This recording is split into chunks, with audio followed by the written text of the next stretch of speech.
Bonjour à tous et bienvenue à la maison. Bon, voilà, c'est ici que tout a commencé. Le mouvement Lève-toi dans mon petit studio à la maison, privé de 2 mètres carrés, une vidéo. Et aujourd'hui, vous êtes des milliers à réagir à travers l'ensemble de mes réseaux sociaux. Donc, je voulais vraiment vous dire merci, merci du fond du cœur. Merci de comprendre ce que j'essaie de faire. Et ce mouvement, ce n'est pas moi, mais c'est nous tous. Donc, je voulais faire cette petite vidéo pour vous présenter réellement, prendre le temps de vous présenter les propositions en matière de sécurité et d'éducation. Et également aussi voilà, je tenais à vous présenter le petit logo que j'ai fait. Je viens de faire ce logo, là, lève-toi. J'espère qu'il va vous plaire. Ce logo représente des points levés. Un point blanc, un point marron, un point noir et un point bleu, blanc, rouge. C'est nous, voilà, c'est nous tous. Se lever intelligemment, proposer des idées pertinentes et intelligentes pour le futur de la France, pour le futur de nos enfants et de nos grands-parents. Donc merci de partager cette vidéo et sans plus attendre, je vais vous présenter les quelques propositions que j'ai étudiées. J'espère que celles-ci vont vous plaire. Dans l'ensemble des médias, après les échauffourées et tout ce qui s'est passé lors de la finale du PSG pendant la Champions League, donc nous avons tous pu constater que la justice était laxiste. Aujourd'hui, tu peux frapper un policier 8 jours d'ITT et ne prendre uniquement que du sursis, une amende ou des TIG. C'est clair, on a un problème structurel et j'ai voulu en fait vous faire une proposition. Alors la première proposition, si vous voulez, c'est qu'il faut savoir que au minimum, enfin c'est un prix la détention, au minimum, un détenu coûte 105 € par jour à l'État. Enfin du moins c'est toi et moi qui payons. Ça fait environ 32 000 € par an. Alors moi je propose quelque chose de simple, qui est mise en place aujourd'hui au Danemark, c'est que ce sont les détenus eux-mêmes qui paient pour leur détention. C'est-à-dire que ce n'est pas à toi et à moi de payer. Nous, chaque jour, on nous parle de la dette colossale qui s'élève à 3300 milliards. Énormément de Français galèrent à acheter de la viande et du poisson, ou même à offrir des activités à nos enfants, galèrent pour payer le crédit de leur voiture pour aller au boulot. Et en fin de compte, on va encore demander à nous, Français, de payer? Eh ben non. Ça, c'est une première proposition. Et j'invite tout le monde à voir ce qui se passe au Danemark. Toujours au niveau de la détention, il faut savoir quoi? Il faut savoir qu'aujourd'hui, la justice met en avant ce fameux bracelet électronique, d'accord?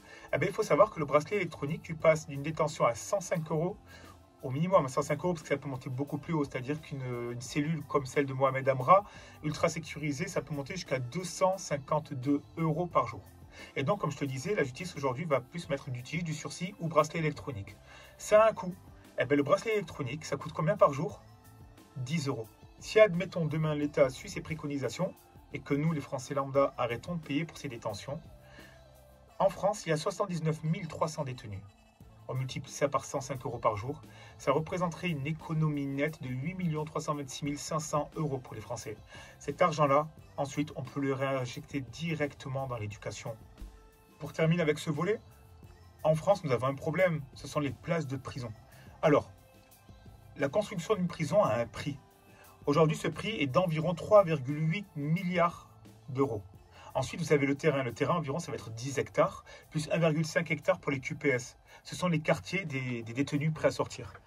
Un terrain, il faut compter environ la bagatelle de 17 millions d'euros. Et encore, tout dépend où vous allez construire cette prison. Dans quel département? Où exactement? Pour terminer, l'entretien des prisons également a un coût. Ce coût s'élève approximativement à 125 millions d'euros. Quoi qu'il en soit aujourd'hui, nous voyons ce qui est en train de se passer en France. La construction des prisons sera bientôt une réalité et surtout un investissement pour l'avenir et pour la sécurité des Français et des Françaises. Alors maintenant, le SNU. Le SNU, c'est un dispositif qui a été souhaité par M. le Président de la République dès 2017 et mis en œuvre dès 2019 par M. Gabriel Attal. Le SNU, c'est quoi? Alors, je cite. Le SNU, ce sont 12 jours pour un séjour de cohésion sociale autour des valeurs de la citoyenneté et de l'engagement. Séjour dans lequel on va parler d'instruction civique, de biodiversité, faire du sport et autres. Il faut savoir que, pour l'instant, le SNU, c'est sur la base du volontariat. Il touche environ chaque année 40 000 élèves âgés entre 15 et 17 ans sur le temps scolaire. Ça, c'est aussi important de le dire, sur le temps scolaire. Mais en fin de compte, ce même SNU a été épinglé par la Cour des comptes pour plusieurs raisons. Comme je l'ai cité à la télévision, un manque de lisibilité, manque d'horizon, et ça coûte très cher. Ça coûte très cher le SNU. Monsieur Gabriel Attal veut généraliser le SNU d'ici la rentrée 2026. Et ça a un coût, c'est-à-dire qu'on va passer de 40 000 jeunes à 800 000 jeunes. Le prix, approximativement 2 900 € par jeune, ce qui correspond à approximativement, une fois de plus, 6 milliards d'euros. Donc on risque d'injecter 6 milliards d'euros dans un dispositif qui ne porte pas ses fruits et dont la Cour des comptes lance des signaux.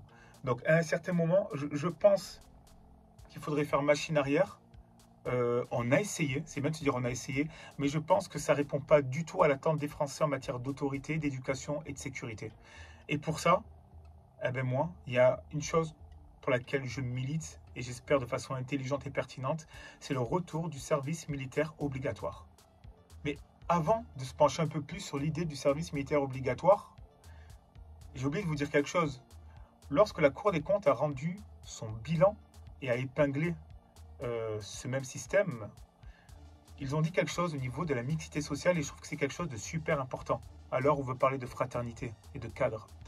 Ils ont dit, je cite, « Les milieux d'origine des jeunes participants se caractérisent par une surreprésentation des jeunes dont les parents servent ou ont servi dans les corps en uniforme et de catégories socio-professionnelles plus favorisées. » Ce qui veut dire qu'en fait, les jeunes des quartiers comme nous, de nos quartiers français ou peut-être de nos campagnes, ne sont pas représentés dans ces dispositifs du SNU.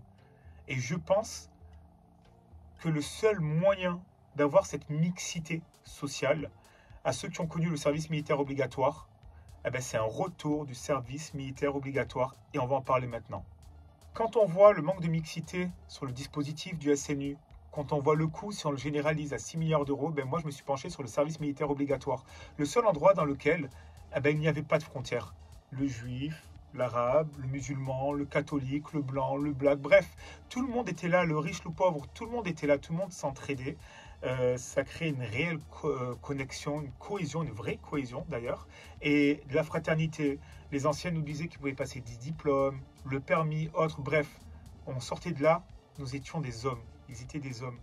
Donc je me suis penché sur les conditions pour remettre le service militaire obligatoire. Si nous visons uniquement les jeunes hommes de 18 à 25 ans, ça fait environ 300 000 jeunes hommes en France. Le coût est de 7,2 milliards d'euros. Donc, on supprime le SNU, on supprime l'idée de généraliser le SNU, et puis là, on fonce sur un réel dispositif qui mettra en avant l'autorité, le respect, le partage, la fraternité. Et je pense qu'aujourd'hui, un dispositif comme ça serait bénéfique pour ces jeunes, pour leurs familles et pour la France entière. Et j'espère juste que cette vidéo sera vue par certains au plus haut sommet de l'État. J'essaie toujours de faire des propositions pertinentes et intelligentes. Et d'ailleurs, dites-moi en commentaire, là où vous voyez cette vidéo, dites-moi si vous êtes pour ou contre. Pour terminer avec les propositions, j'ai envie de vous parler du narcotrafic. Il y a un chiffre que je n'ai pas réussi à avoir, c'était l'investissement de la France chaque année pour la lutte contre le narcotrafic. C'est un chiffre que je n'ai jamais eu. Je pense qu'on doit dépasser peut-être facilement les 5-6 milliards d'euros par an. Je n'ai pas de chiffre. D'ailleurs, si vous avez le chiffre, s'il vous plaît, mettez-le en commentaire. Peu importe que tu vois cette vidéo sur Facebook, sur Instagram ou sur X. Alors, juste un truc. La drogue ne vient pas de la France, même si c'est vrai que certains cultivent le cannabis chez nous en France, dans nos campagnes. Le narcotrafic prend de plus en plus de place dans nos quartiers, mais pas uniquement nos quartiers, on le voit aussi s'étendre aujourd'hui jusqu'à nos campagnes.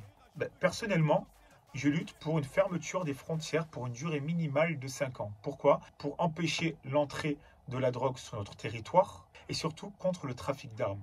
C'est-à-dire que pour argumenter mon propos, si vous voulez, je me suis penché donc sur l'affaire d'Amélia Chambelin, journaliste qui, pour enquête exclusive, est partie acheter une Kalachnikov dans les pays de l'Est, dans les Balkans, 500 € et en moins de 48 heures, cette arme se retrouvait à Paris.